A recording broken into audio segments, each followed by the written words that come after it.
a couple videos past, what do you do when you come to a fork in the road, like Yogi Berra says? Take it. Well, here's another saying. When you come to the fork in the road, take the spoon. GeorgiaPeanuts.com.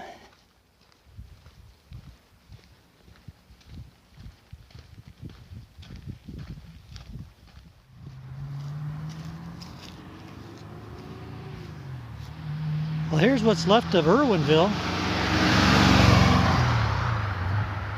It's basically now just kind of a crossroads. Although there's a country store there, it looks like it's pretty good. And then the gas station, which I got resupplied, and the Dollar General.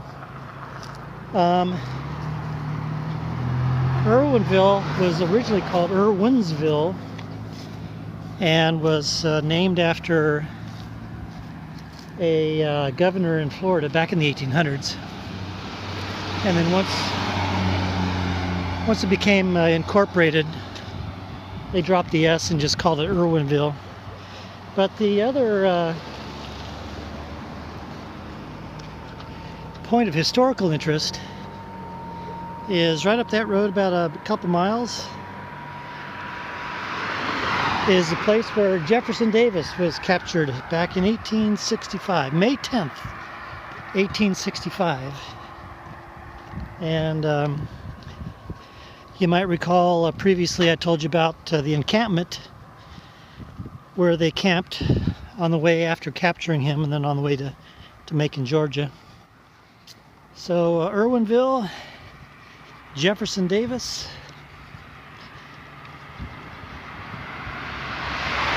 And that's the history. Alright, I gotta hoof it out. Since I got a real late start, I'm gonna get into where I'm gonna go after dark.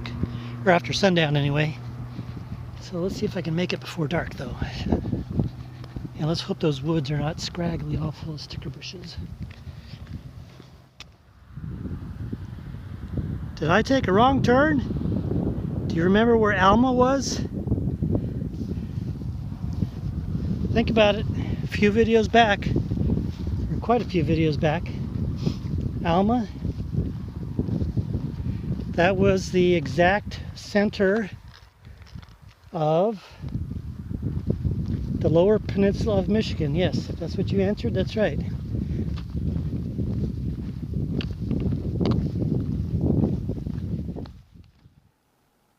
Look, doesn't it look like the bottom of those trees are on fire? It's just the sun shining below the leafless trees. Pretty, I was going to say pretty.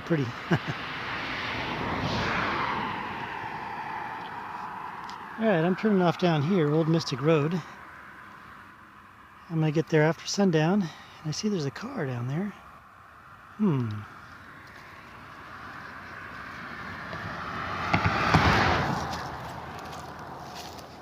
Anybody coming? Yep, somebody coming.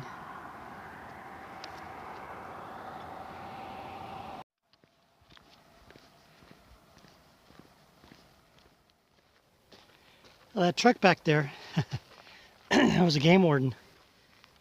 I came walking past him. Guess he was writing a ticket or something, or finishing up. Startled him. And anyway, he just drove past me here. So hopefully he's going home and he won't be curious as to wonder what some bedraggled old guy with a backpack is doing on a back road in southern Georgia at sundown. Hobo. That's probably what he's thinking. Nice little spot. I don't even want to get up. Last night in the dark, the moon was out, so I had a little bit of light. I tried the woods over on the other side over there. It was woodland kind of like this, but it was kind of in a lower area, so it was a bunch of dead branches and everything. It wasn't really conducive, so I came a little bit further down, found this spot, And I settled in this little divot here, which is nice. You know, it's kind of like a little cocoon. And so now I don't want to get up. I don't want to go to school, Mommy. Yeah, at least the sun's out, right? About 38 degrees. Okay, let's get up and get going. Ugh. Yes, I dare say this was probably one of the most coziest and comfortable campsites I've had, even cozier than the one from a couple days ago in trees like this. Yeah. Look at this.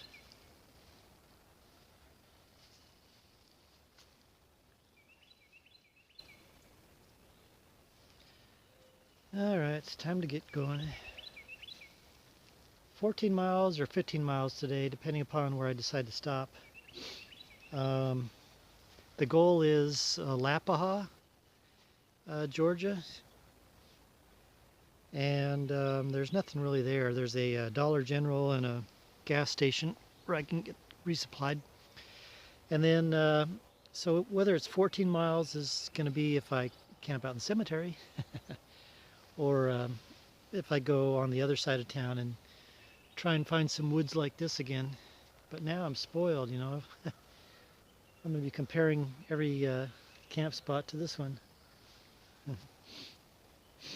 All right, let's get going, right? Oh, I look scraggly, don't I? I've mentioned it a number of times before, and I'll mention it again. Fencing in different areas. I've noticed in Georgia, not only do they use this crosshatch type of fence, but they also put a barbed wire strand up on top. Can you see that? Right there.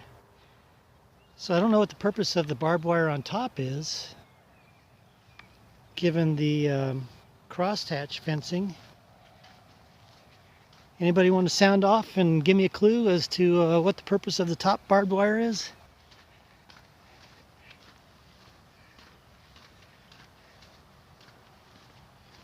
Look at this swamp. I might be going through this towards the end here. Big cypress.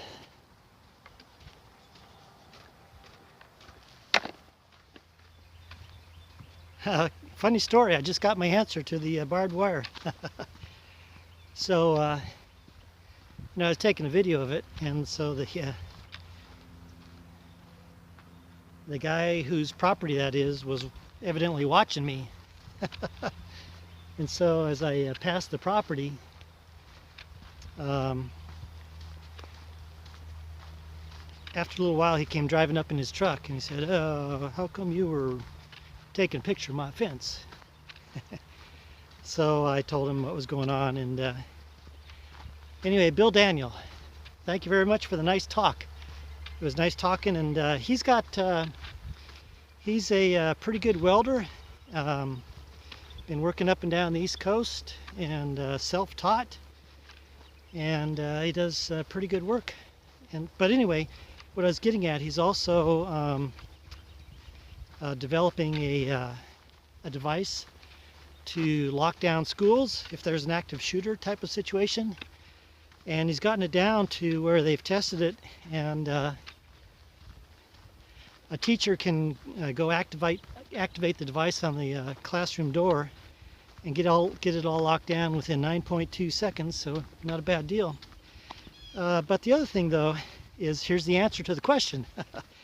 The reason that the barbed wire is up there on the top of that fence is because even though the crosshatch fence is there, which keeps the cows from poking their head through, the cows still like to try and scratch themselves on the fence, so that barbed wire evidently hinders them or deters them from doing that. So the barbed wire protects the crosshatch fence from getting damaged by the cows rubbing against it. It's a pretty good deal. So Bill, thank you very much for coming out and seeing me and checking on things, and hope that the device there takes off.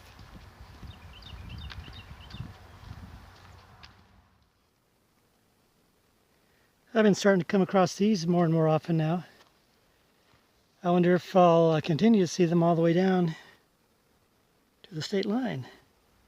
What are they? Beehives.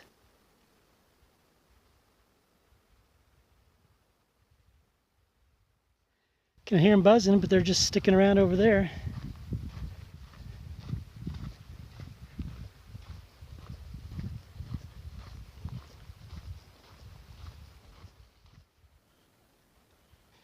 You know something? There's something very peaceful and meditative about walking down these dirt roads. No matter where I've been, no matter what state, no matter what county here in Georgia, there's just something about them that are very peaceful and meditative. And I have some homework for you. Go to a website called gravelmap.com, and it is a map showing dirt roads all over the United States, and most, if not all of them, have been verified by users. But anyway, go to that website and look for a dirt road in your area and go down it. Walk down it. Don't drive down it. Walk down it. And let me know you've done your homework and which road you're gonna take.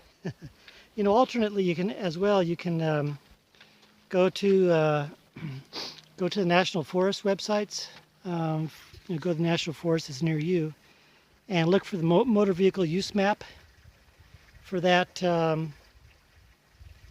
National Forest, and it'll show you the roads in that National Forest. Now, not all of those not all of those motor vehicle routes are dirt roads. Some of them are actually paved. So if you really want to have a good idea of finding true dirt roads, go to Gravel Map and look for them. Pick a road, and then down in the comments, show me, tell me which road you're gonna walk on someday here. In the meantime, my map says that this road continues across there, but looking at it, I don't know. So let's explore some more and see.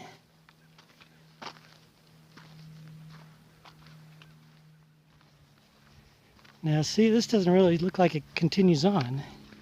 So I might have to take that paved road there. Oh, you know what? This looks like it might have been here. Yeah, this was it here. And, uh-oh, no more.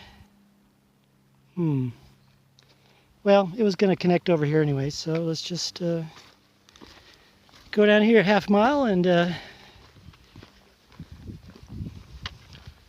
see what we get. I have a feeling it's going to be paved from here on out.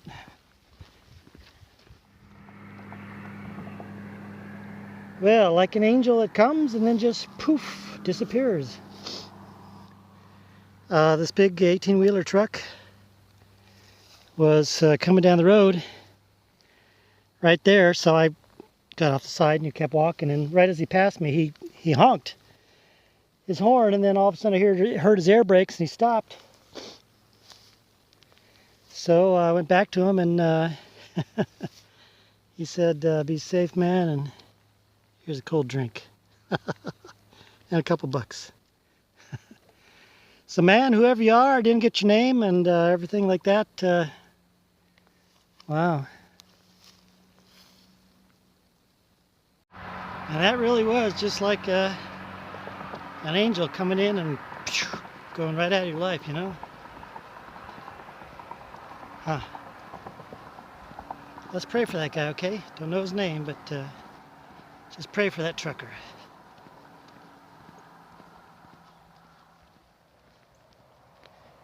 Yes, a cemetery, and it's early morning too.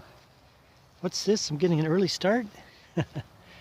Well, I figured I should probably get out of here early because looks like they might be having a funeral today. And just in case any workers came showing up early in the morning, I want to get out of here.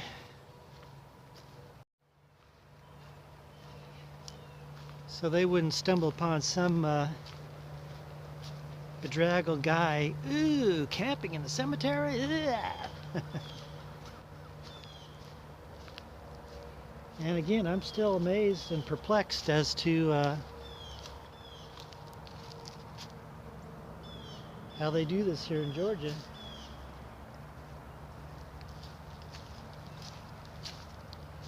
With the borders around the grave areas, as well as the caps on the graves.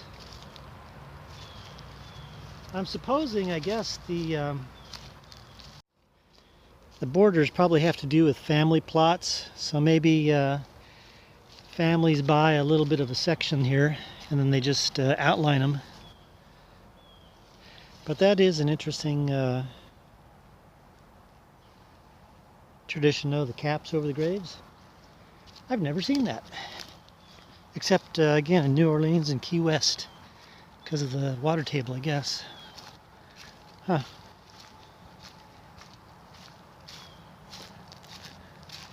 Right into Alapaha today, or probably about less than an hour.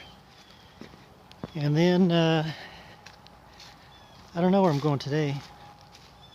Isn't that typical?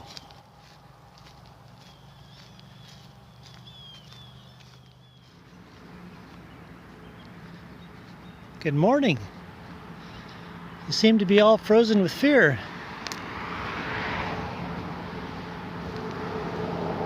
Or you're just not used to see some crazy guy walking along the road in the morning, huh?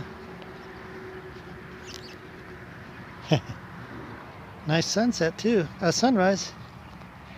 All right, well, have a nice day.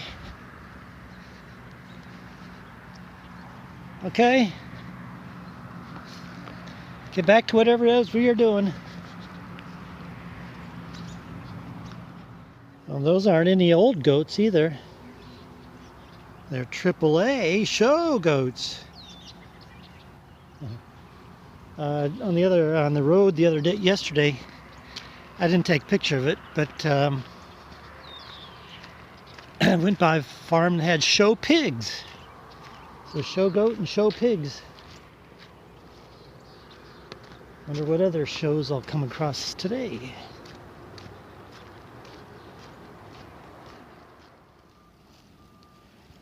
Well, here's the town of Alapaha, Georgia. Not a whole lot going on here. This used to be the grocery store, but they moved it over to the gas station. And there's the bank right there. The old train depot.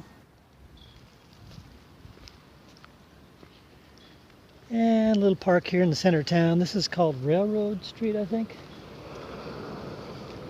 Anyway, Alapaha started in the, I think it was 1820s, when the 1820s to 40s, when Georgia had a land auction and settlers came in. It's right on the Alapaha River, right over here somewhere. Anyway, it's basically a farming and timber town. A bunch of sawmills opened up, and then businesses came, and then the railroad came through, and that helped Alapaha grow. The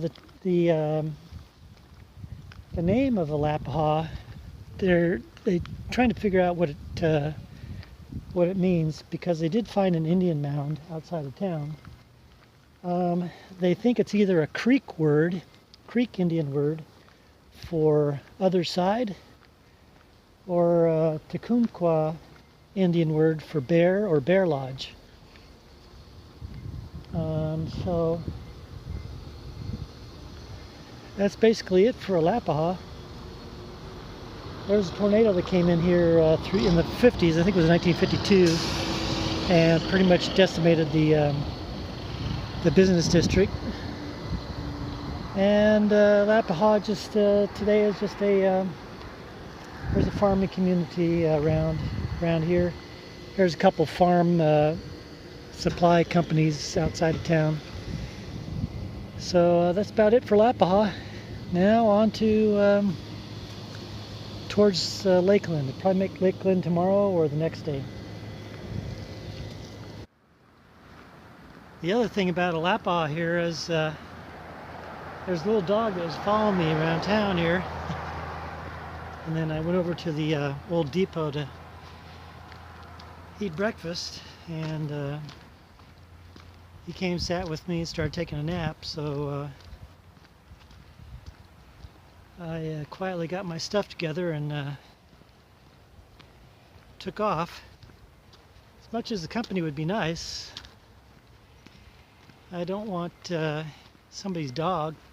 I mean, the dog kind of looked lost, but I don't want potentially somebody's dog to follow me for miles and miles and miles, you know, and then doesn't know how to get back home, and then somebody's lost their dog and all that. So anyway, little dog, I hope you live here in this town. You really aren't lost. And all right. And speaking of sawmills back in the day, here's a working sawmill just right outside of town here. And it's actually kind of interesting here. It looks like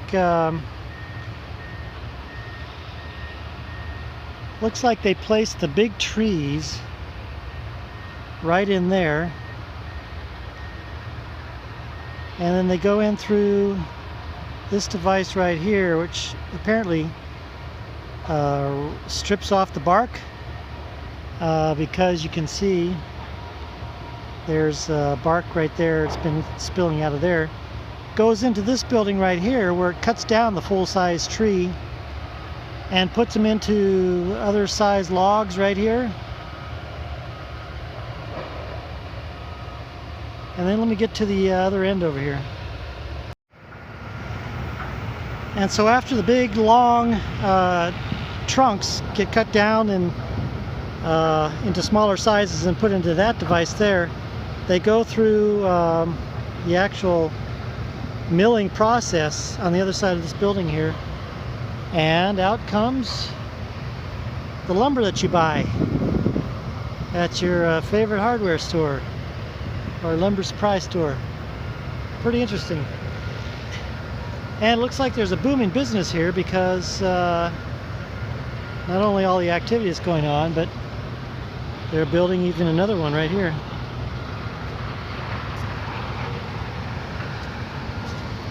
Huh. And then the stuff that they don't use, the scraps, the bark and all that, they grind up, turn into compost, or those wood chips that you see, or different products. They can smash it down and then turn it into, you know, glue it all together into that cheap plywood stuff.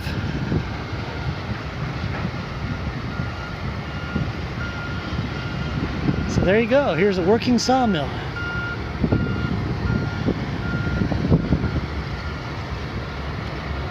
You can even smell all this lumber. It's really nice. Oh, look. So apparently what there's going on here is, I don't know.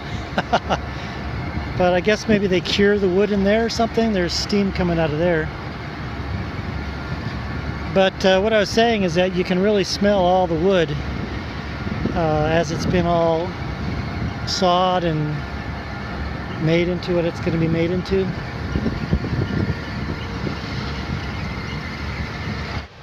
And what's interesting, I heard all this from a couple miles away last night, all this noise. Couldn't tell what it was. So now I found out, but if I could hear this noise from a couple miles away, what do you think these people hear right across the street here?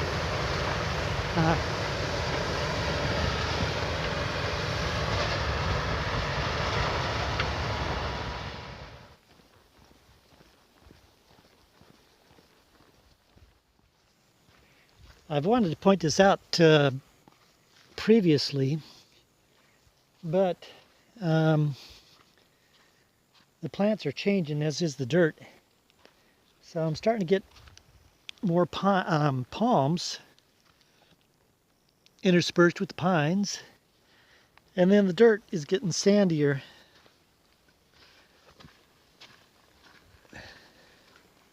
What's that mean? That means that I'm getting more palms and more sand. I think it'll be more and more like this as I get into Florida, you know? I'm just starting to get to an area called the Great Georgia Sink. It's actually southeast of here. But if you look at the topography of the area, it's where this southeast part of Georgia dips down into the what is it? The Okefenokee Swamp? Is that what it's called? A big swamp area just as you get into the Georgia-Florida border, just north of White Springs, I think.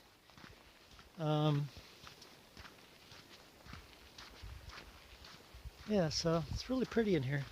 It's nice and quiet too. I just took a break back there. Probably a little longer than I should have, but it's been nice and quiet. No cars. Not even on the paved road over there.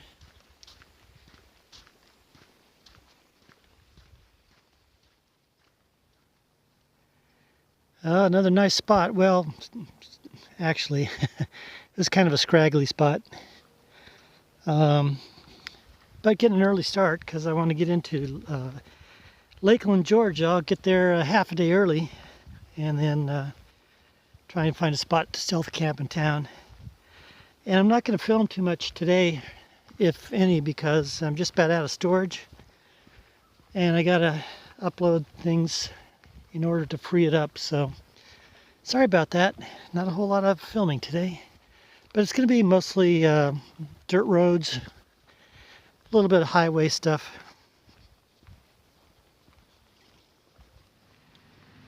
Well, this was a neat treat. Last night it was dark, and I was figuring out. I think I was going to try and stealth camp out in the dugouts in the baseball field here in Lakeland, and then all the fire guys were out here. So I said, "Hey, you got a little sheltered area there that I could camp in tonight?" And without hesitation, "Yeah, whatever you need. Just yeah, you need any food, need any water." So, and it was a good thing too because it was real downpour this morning. So thank you very much for the Lakeland Lanier Fire Department. That was nice. All right, gonna get a quick bite to eat. Health food here over at Hardee's, or as we call them in California, Carl's Jr. And then on down that way to Naylor and points beyond.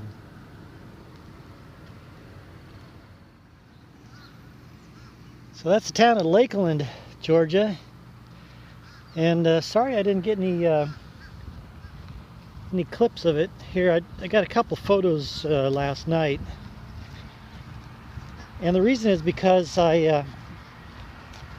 when I got into town, my phone was running low. Not only on storage, like I mentioned, but also on power. So I had to charge it up. And then it got dark, and as you can see, I only got a couple of night photos. So now it's on to, like I said, Naylor, and then a little bit beyond that. Hello there. Howdy. And it's supposed to rain maybe today.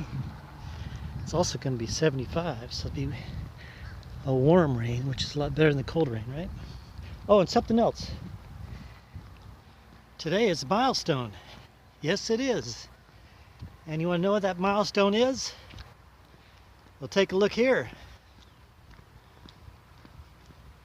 That's right, 1 year ago today, that happened. Almost 4,000 miles. And it's too bad that I'm not getting into Florida at the same time. I'm missing it by a day and a half or 2 days. Anyway, so for anyone that's been liking these long, drawn-out videos on this second walk across America, you can thank RB from Michigan. RB from Michigan is the one who told me when I was back in southern Ohio last year, "No, wait, stop! Don't go back to work. Walk from UP to Key West." So who would have known? Who knows where I would have been today if he hadn't given me that suggestion. Thanks, Arby.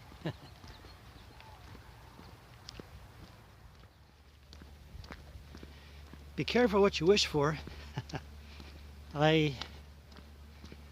I'm one who in the past has halfway jokingly, but also somewhat seriously, said that if it gets below 74 degrees, I'm cold. It starts feeling cold to me. And so I was thinking, you know, today it's going to be 75, so all right, that's going to feel good. But what I've been noticing this morning here is that I've been feeling hot already. It's only 8 something in the morning. And also I've been just now back there, I see my breath, you know, when I'm breathing out. And so today, not only is it going to be 75, and I'm going to feel hot, it's also going to be hot and also going to be humid and sticky, which is humid and sticky right now. So just be careful what you hope for.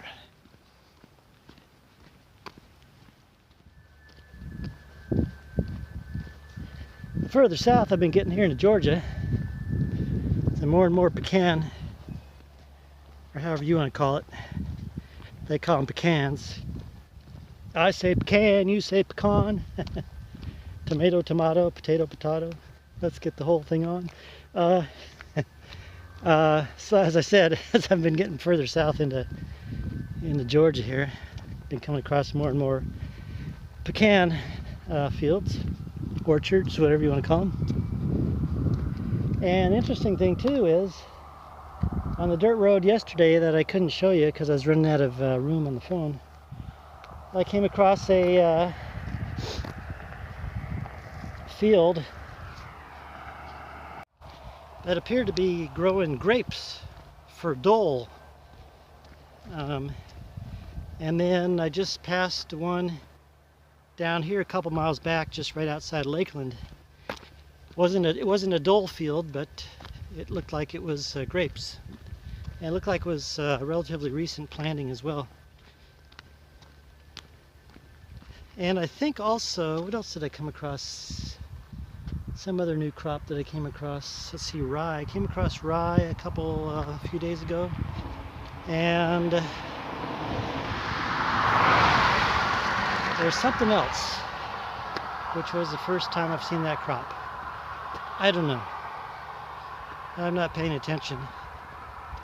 I think this 2-week section here is wearing me out, because I even noticed that I've been crossing the streets without looking sometimes. Ugh. Oh, look at this. I'm coming up to my next mile marker, and according to the time, I think I'm still on the 3.3 mile an hour pace. All right.